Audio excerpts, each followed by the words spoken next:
and thank you for joining us for Friday's Daily Market Outlook.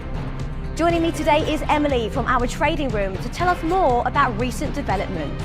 Emily.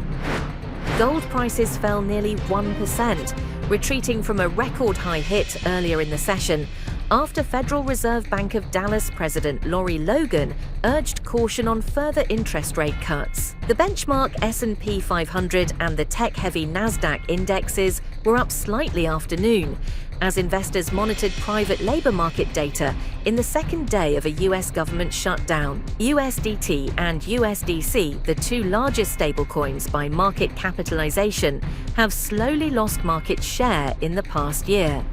Despite both coins steadily increasing their market caps, they have lost more than 5% of their combined market share in a year. The euro-dollar pair traded sideways in the last session. The stochastic indicator is in overbought territory. The Bitcoin-dollar pair skyrocketed in the last session. The MACD is giving a positive signal. The sterling-dollar pair edged lower in the last session. The Williams indicator is in overbought territory. The Aussie-dollar pair edged lower in the last session. The CCI is giving a positive signal. The next few days will feature a busy economic calendar showcasing important reports that range in significance.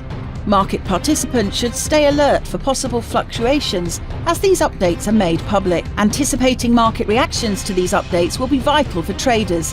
Having an adaptable approach can help manage risk and take advantage of sudden market movements.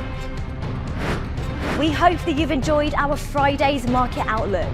On behalf of all of us here, we wish you a productive trading day.